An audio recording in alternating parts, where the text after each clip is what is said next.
Stepping into the suffocating warmth of my parents' Seattle dining room felt like entering a courtroom before the trial actually began.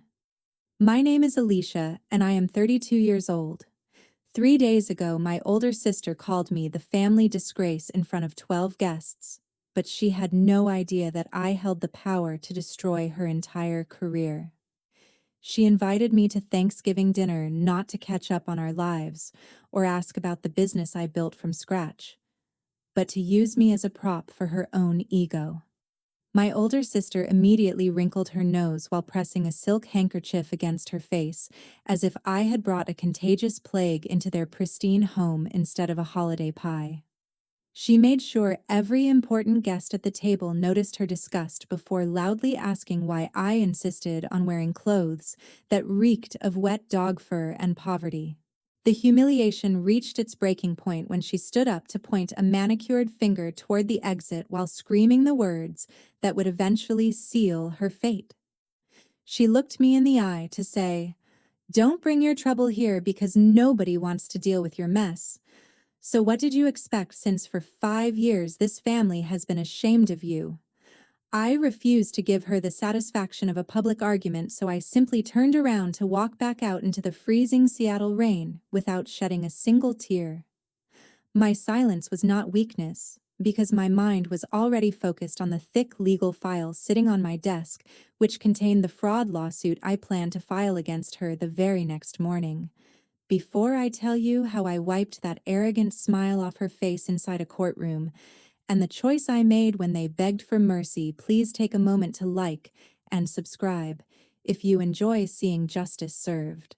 Drop your location in the comments because I would love to know where you are listening from.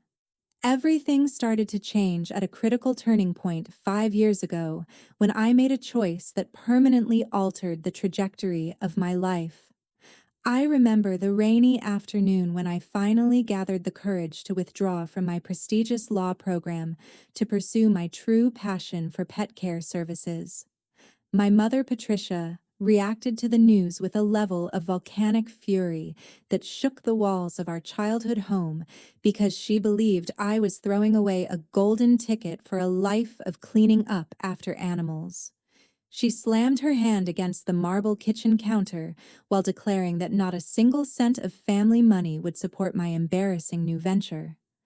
She looked at me with absolute disgust to say, "You are choosing to be a glorified servant instead of a lawyer, so do not expect us to fund a lifestyle that actively embarrasses this family." At that exact same moment, my father, Richard, was busy liquidating his entire retirement savings account to fund Cassandra's luxury event planning startup.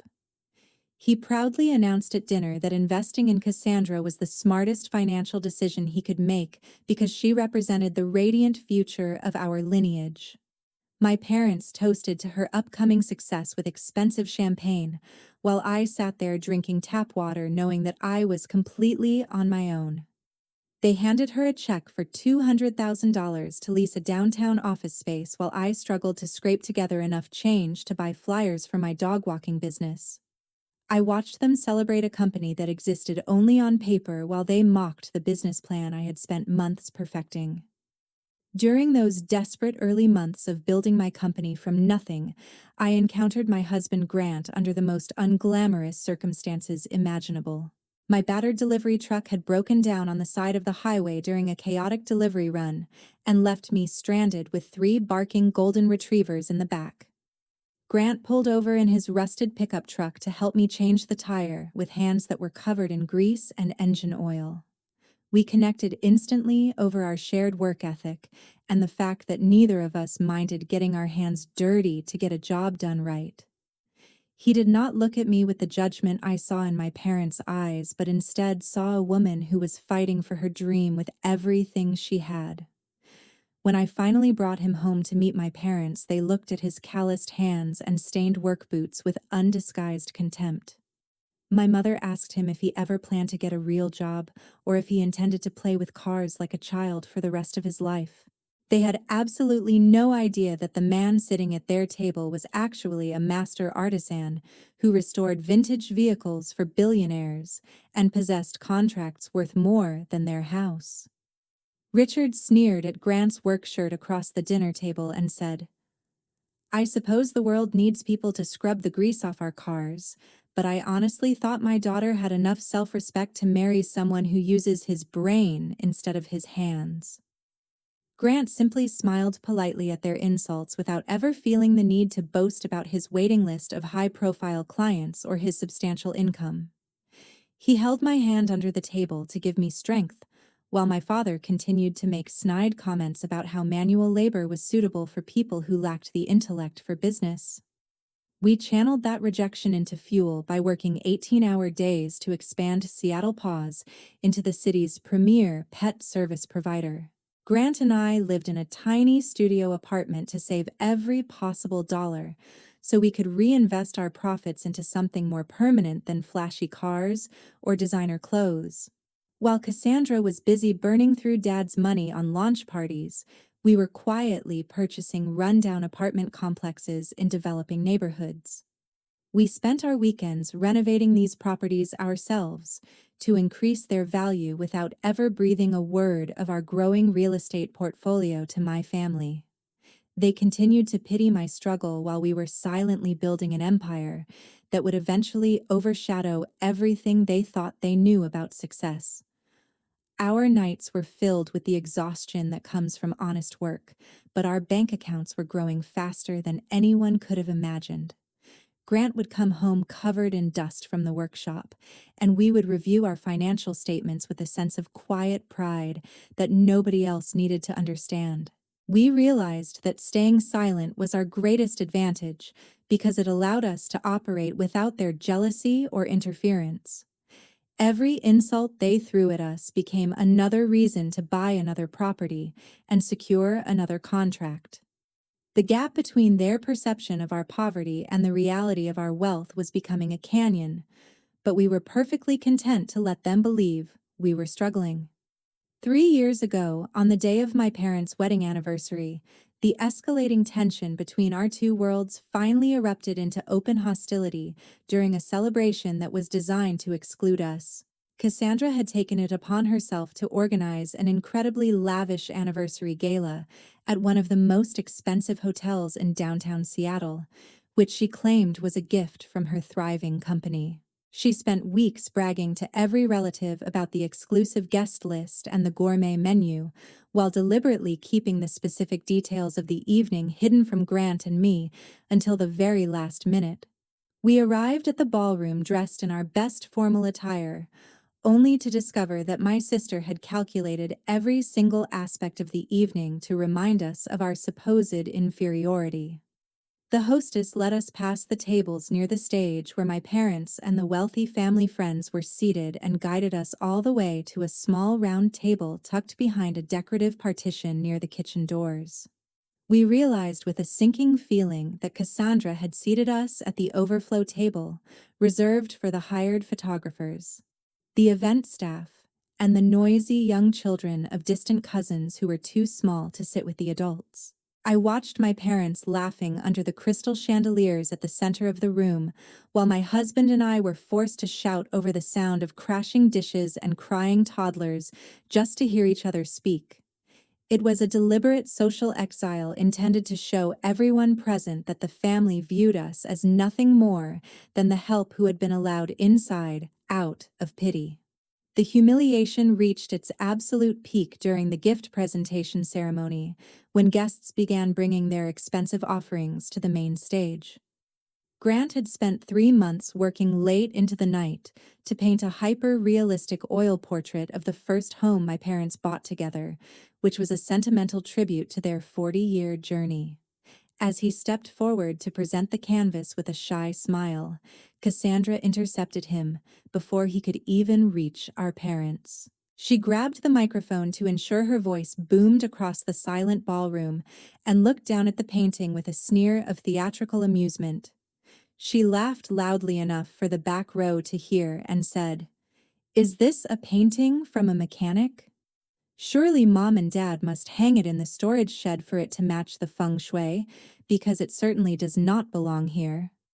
The entire room erupted in uncomfortable laughter, while my face burned with a mixture of shame and fury on behalf of the man who had poured his soul into that canvas. Grant simply tightened his grip on my hand under the table to stop me from standing up and causing the scene that Cassandra clearly wanted to provoke. He looked directly at her with a calmness that seemed to suck the air out of the room and delivered a response that silenced the laughter instantly. He held her gaze without blinking and said, "The true value of an object lies in the dedication of the maker, Cassandra. You should learn that not everything that sparkles is actually gold." Cassandra rolled her eyes and dismissed him with a wave of her hand, but the awkward silence that followed proved that his words had struck a nerve with the audience. We left the party immediately after the cake was cut, because staying a moment longer would have felt like a betrayal of our own self-respect. As we waited for the valet to bring our truck around to the hotel entrance, my Aunt Sylvia hurried out through the revolving doors to catch us before we drove away. She looked over her shoulder to make sure nobody was watching and grabbed my hands with a look of genuine apology in her eyes. She lowered her voice to a conspiratorial whisper and said, "I am so sorry for how she treated you both tonight, because nobody deserves that kind of disrespect. You should know that she is drowning in debt just to keep up this charade, and she borrowed money from 3 different cousins just to pay the deposit for this party." That revelation was the final piece of the puzzle we needed to understand exactly what we were dealing with. We drove home in silence that night, but it was not the silence of defeat because our minds were already racing with a new strategic direction. The very next morning, Grant and I liquidated a portion of our stock portfolio and combined it with the profits from the pet service expansion to execute our boldest move yet. We instructed our broker to finalize the purchase of a dilapidated commercial building in the heart of the financial district using a shell company that could never be traced back to our names. We were officially entering the world of commercial real estate investment, while my sister was still busy playing dress-up with borrowed money. 12 months before the lawsuit exploded, the real storm began to gather around the crumbling foundation of my sister's fraudulent empire. The luxury event planning company that Cassandra had built on our father's retirement savings was teetering on the absolute brink of bankruptcy because her spending habits had far outpaced her actual revenue.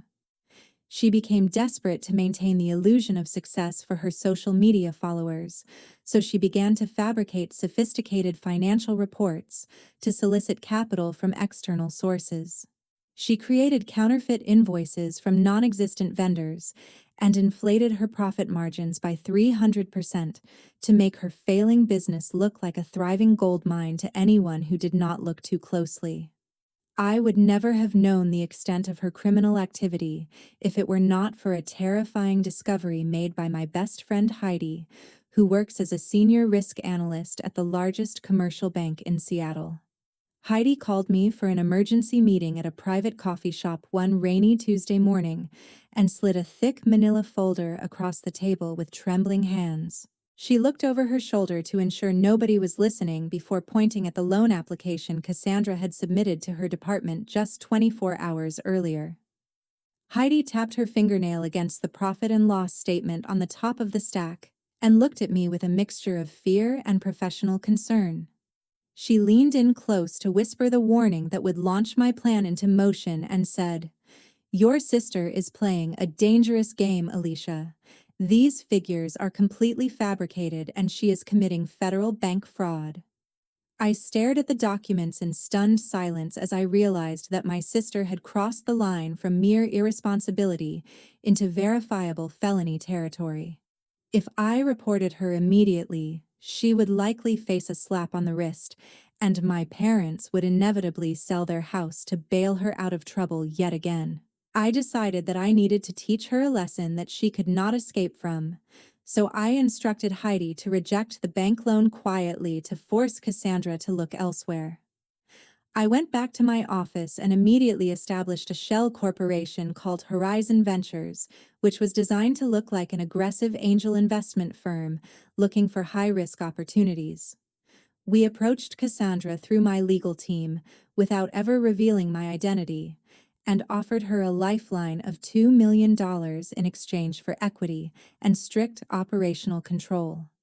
She was so blinded by her own desperation and ego that she did not question why a mysterious investment fund would be interested in her failing party business. My lawyers drafted an investment agreement that was filled with extremely specific clauses regarding the misappropriation of funds and the criminal liability of the CEO. The contract stated clearly that any use of company funds for personal expenses would result in immediate legal action and the forfeiture of all personal assets to the investor. Cassandra arrived at the signing meeting wearing a designer suit she could not afford and signed the documents with a flourish without reading a single paragraph of the terms. She believed she had outsmarted a group of wealthy strangers, and she was eager to get her hands on the cash to fund her lavish lifestyle. I was listening to the entire meeting through a secure audio feed connected to the conference room microphone because I wanted to hear her arrogance for myself. After my lawyers left the room, she pulled out her phone to call her personal assistant and bragged about her victory with a voice full of malicious glee.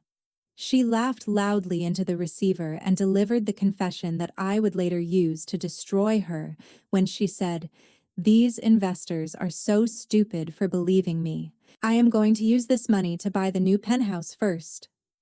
I sat in my darkened office listening to her plan to embezzle my money with a cold sense of satisfaction settling in my chest.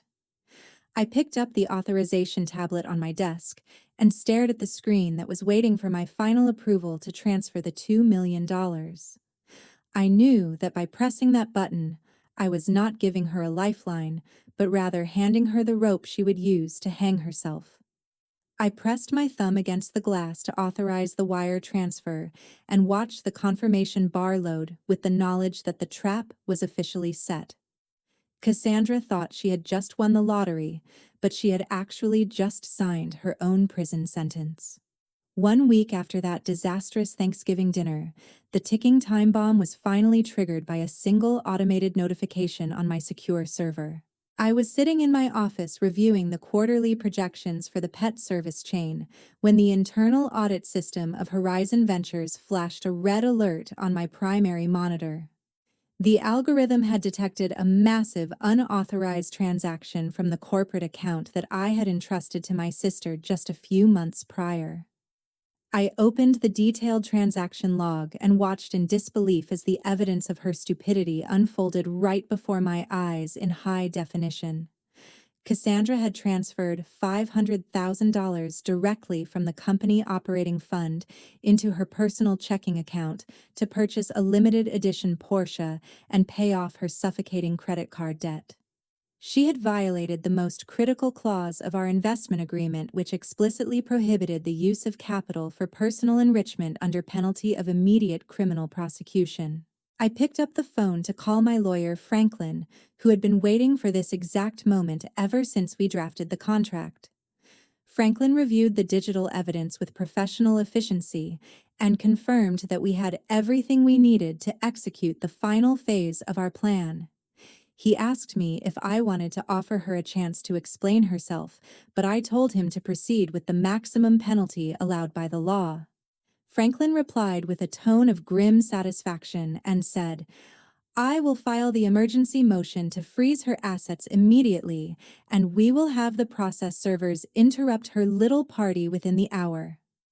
The timing could not have been more perfect because Cassandra was currently hosting a live-streamed press conference to launch her new luxury event package. I pulled up the live feed on my tablet just in time to see her standing on a stage surrounded by flowers and reporters while wearing a dress that cost more than my first car. She was in the middle of answering a question about her visionary leadership when 2 uniformed process servers walked onto the stage and handed her the court summons in front of 3 cameras. The live stream cut off abruptly as she began to scream, but the notifications on my phone told me that the asset freeze had already taken effect. Every bank account she owned was now locked, and every credit card in her wallet was declined. My phone began to ring incessantly just 20 minutes later, and I saw my mother's name flashing on the screen like a warning siren. I answered the call and immediately held the device away from my ear as her hysterical screaming filled the quiet atmosphere of my office. She was not calling to apologize for the Thanksgiving insults or to ask how I was doing, but rather to demand my servitude once again. She was sobbing so hard that her words were barely coherent, but the entitlement in her voice was as sharp as ever. She gasped for air between her screams and yelled, "Alicia, you come home right now because your sister is being framed. They want to put Cassandra in jail. You must come. Help the family immediately." I placed the phone on the desk and switched it to speaker mode so that Grant could hear the madness for himself. My husband stopped working on the engine blueprints he was reviewing and looked at the phone with an expression of cold resolve. He listened to my mother rant about how the evil investors were trying to destroy their golden child out of jealousy and spite. She was completely incapable of accepting that Cassandra had committed a crime and instead invented a conspiracy theory where her daughter was the innocent victim. Grant walked over to the desk and placed his hand on my shoulder to offer me the strength I needed to face them one last time. He looked me in the eyes and delivered the permission I needed to let go of my guilt when he said, "You do not need to endure them anymore. This time let the law teach them the lesson that they have evaded all their lives." I picked up the phone again and told my mother that I would be there within the hour, although I did not promise to bring the help she was expecting. I ended the call and grabbed my coat while Grant went to retrieve the car keys from his desk drawer. We drove toward my parents' house in silence, but the heavy feeling of dread that usually accompanied these visits was gone. It was replaced by a strange sense of anticipation because I knew that for the first time in my life, I was not walking into their house as a victim. I was walking in as the executioner of their delusions, and I intended to watch the monument of lies they had built around Cassandra crumble to the ground. 2 days before the preliminary hearing was scheduled to take place, I stepped into the familiar house that I had spent my entire adult life trying to escape. The atmosphere inside the living room was so thick with tension and denial that it felt difficult to breathe from the moment Grant and I walked through the front door. Cassandra was sitting on the velvet sofa looking completely disheveled with her mascara running down her cheeks, but her posture still radiated the same arrogant entitlement she had possessed since childhood. She did not look like a woman who was facing 5 years in federal prison, but rather like an inconvenienced queen who was waiting for her servants to fix a minor clerical error.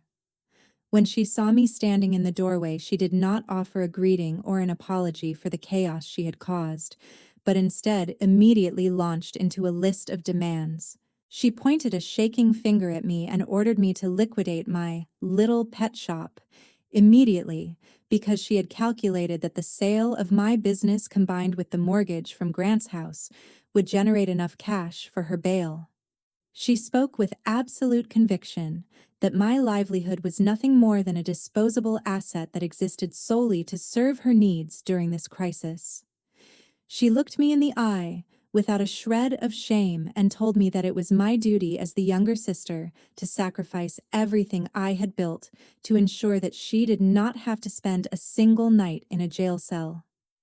It was a display of narcissism so profound that I almost admired her ability to twist reality to suit her own selfish narrative.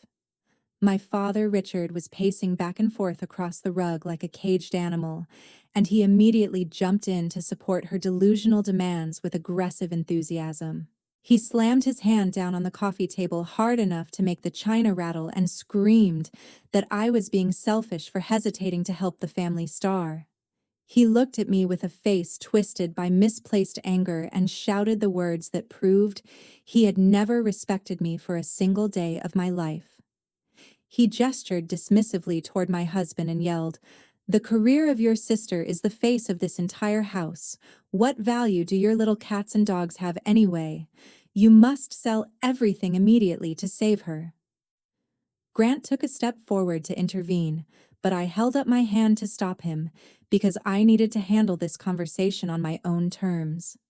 I looked at my father and then turned my gaze slowly toward Cassandra, who was watching me with expectant eyes.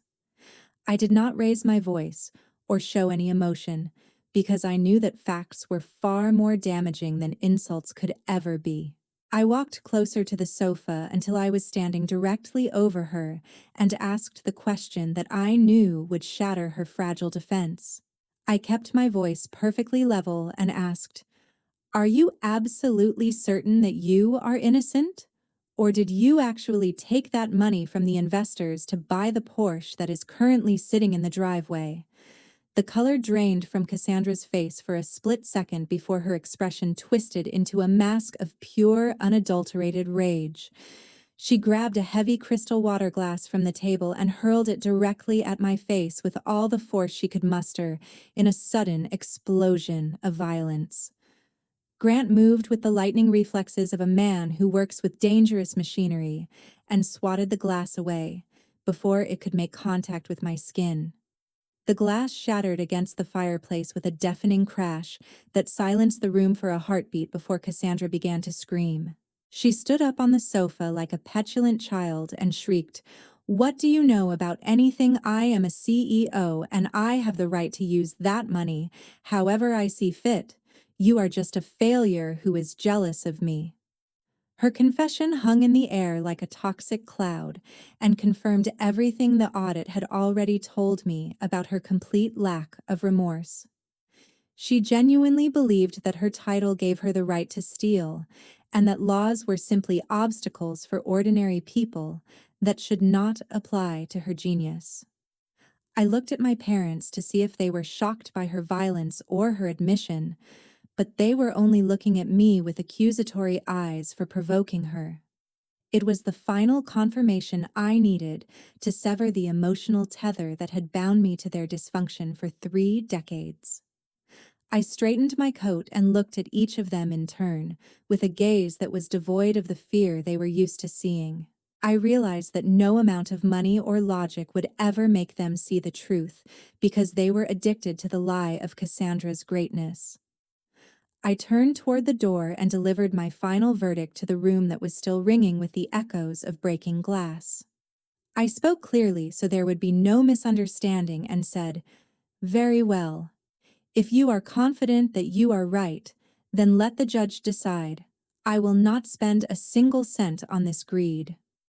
On the rainy Monday morning of the preliminary hearing, the atmosphere inside the federal courthouse was heavy with the damp chill that always seems to accompany life-altering events.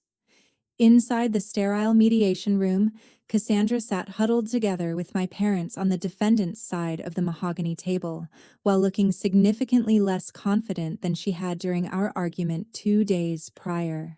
They were anxiously whispering among themselves because they were still clinging to the desperate hope that the mysterious angel investor behind Horizon Ventures would accept a financial settlement instead of pursuing criminal charges. My mother kept checking her watch while reassuring Cassandra that rich investors only cared about getting their money back and would likely drop the case once the family offered the deed to their home as collateral. They flinched every time footsteps echoed in the hallway outside because they were terrified of facing the powerful stranger who held Cassandra's future in their hands. The heavy double doors at the end of the room swung open precisely at 9 o'clock to admit my lawyer Franklin, who walked in with the confident stride of a man who knows he holds all the winning cards. He did not walk to the table immediately, but instead stopped to hold the door open with a deferential nod to the 2 individuals following closely behind him. I stepped into the room wearing a tailored Italian suit that cost more than Cassandra's entire wardrobe, while Grant walked beside me looking every inch the powerful business partner he truly was. The transformation from the dog walker and the mechanic they thought they knew to the power couple standing before them was so jarring that my father actually dropped his reading glasses onto the table in shock. Cassandra stared at me with wide eyes that were filled with a mixture of confusion and immediate hostility, because she could not process why her embarrassing little sister was crashing her critical legal meeting. She stood up so abruptly that her chair scraped loudly against the floor and pointed a trembling finger at my face while her neck flushed with a deep crimson color. She did not wait for an explanation, but immediately resorted to her habitual bullying because she assumed I was there to beg for her forgiveness or offer her money at the last minute. She looked at me with pure venom dripping from her voice and screamed, "What the hell are you doing here? I told you to get out of my sight because I cannot afford to have you embarrass me in front of these important investors." She looked toward the open door expecting someone else to walk in, and completely ignored the fact that Franklin was standing beside me with a look of supreme professional patience. She turned back to me with absolute fury when she realized we were the only ones entering the room and prepared to launch another verbal assault to drive me away. She was about to call security to have me removed when Franklin stepped between us and raised a hand to silence her tirade with the authority of a federal prosecutor. He looked at Cassandra with a cold, professional smile that did not reach his eyes, and delivered the introduction that would shatter her reality forever. He gestured toward me with an open palm and said, "I must ask you to lower your voice, Ms. Cassandra. This is not your sister, but rather the chairman of the board for Horizon Ventures, who is also my primary client." The silence that followed his announcement was absolute and suffocating, as the words slowly filtered through the layers of their denial like water seeping into a sinking ship. My mother gasped audibly and covered her mouth with her trembling hands, while my father slumped back in his chair as if he had been physically struck by an invisible blow. Cassandra looked from Franklin to me and back again, while her brain struggled to reconcile the image of the sibling she despised with the faceless entity that held her life in its hands. She opened her mouth to speak, but no sound came out because the magnitude of her mistake was finally crashing down on her with the force of a tidal wave. She realized in that terrifying moment that every insult she had thrown and every dollar she had stolen had been directed at the one person she could not escape. I took a slow, deliberate step toward the table until I was standing directly across from her so that she could see the absolute resolve burning in my eyes. I did not smile or show any sign of triumph because this was not a game to me, but simply the inevitable conclusion of her own actions. I looked deep into her terrified eyes to ensure she understood exactly who held the absolute power in this room.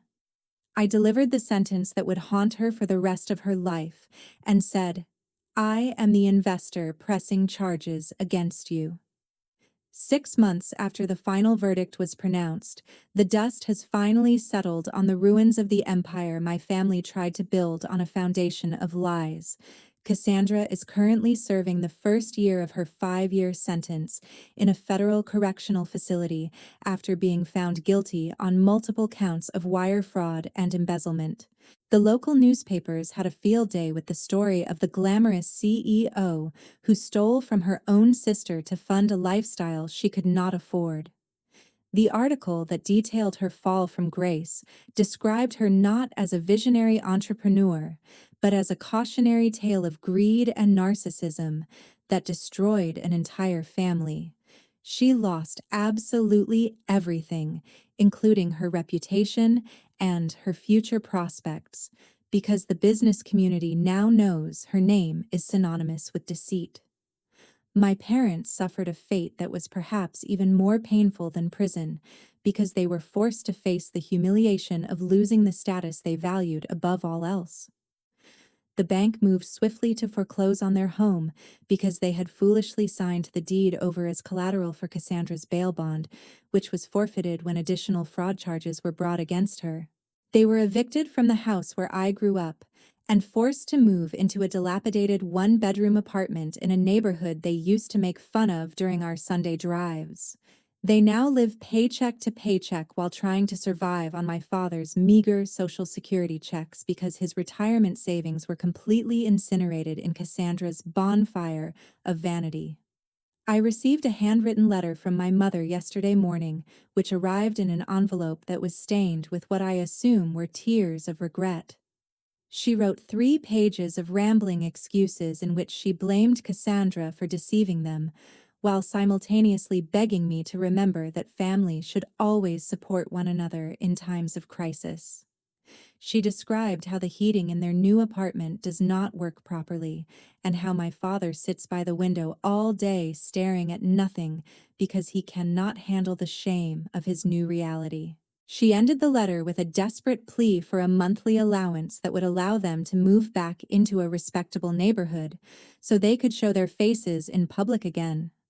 She wrote, "Please, Alicia, we are your parents, and we are suffering in this terrible place, so you must find it in your heart to share your fortune with us." I read her words while sitting on the porch of the new countryside estate that Grant and I bought with the dividends from our latest investment cycle. I did not feel the familiar pang of guilt that used to control my decisions, but instead felt a profound sense of detachment from their self-inflicted misery. I took out my checkbook and wrote a check for exactly enough money to cover 1 month of rent at their current apartment, along with a formal cease and desist letter from my lawyer. I enclosed a note that stated clearly that this was the final contact they would ever receive from me because I refused to enable their toxic behavior for one more day. I sealed the envelope and handed it to the mail carrier, knowing that I was not abandoning them, but rather allowing them to finally experience the consequences of their own choices. Grant walked out of the garage a few minutes later, and the sunlight caught the polished chrome of the 1967 Mustang Fastback that he had just finished restoring to perfection. The car was a masterpiece of engineering that was valued at over $500,000, but to us it represented the freedom we had earned through honest work and unwavering loyalty to each other. He opened the passenger door for me with the same gentlemanly grace he had shown when he was just a mechanic covered in grease. He looked at me with a smile that reached his eyes and asked, "Are you ready to leave all of this behind and start the life we actually deserve?" I climbed into the leather seat and looked back at the driveway one last time to ensure that I was not carrying any baggage from the past with me. I realized that my life was no longer defined by their rejection or their expectations, but by the boundless possibilities of the future I had built with my own hands. I reached over to squeeze his hand and delivered the final words of my old life as the engine roared to life beneath us. I looked at the open road ahead and said, "I have never been more ready for anything in my life, so let's drive until we find a place where nobody knows our names." We drove out of the city limits as the sun began to set over the Seattle skyline and left the wreckage of my family's pride far behind us in the rearview mirror. My life has truly begun now that I have surgically removed the cancer of their disapproval from my heart and replaced it with genuine peace. I am free, I am wealthy in all the ways that matter, and I am finally loved for exactly who I am. The most important lesson I learned from this journey is that the universe has a way of balancing the scales if you have the patience to wait for karma to do its work. My sister and parents spent years believing that they could mistreat people without consequence because they valued appearance over substance, but they eventually learned that a house built on lies will always collapse. True success is not about the car you drive or the clothes you wear, but about the integrity of your actions and the hard work you put in when nobody is watching. Another crucial lesson is that you have the absolute right to establish firm boundaries with toxic family members, even if society tells you that blood is thicker than water. You are not obligated to set yourself on fire just to keep other people warm, especially when those people are the ones holding the matches. Protecting your mental health and your financial future is not an act of selfishness, but a necessary act of survival against those who would drain you dry. Thank you so much for listening to my story until the very end, and for supporting me through this difficult recounting of my past. If you agree that justice was served and that karma always finds a way, please type the word karma in the comments section below. Do not forget to subscribe to the channel for more stories about overcoming adversity and finding your true worth. Take care of yourselves, and remember that living well is truly the best revenge.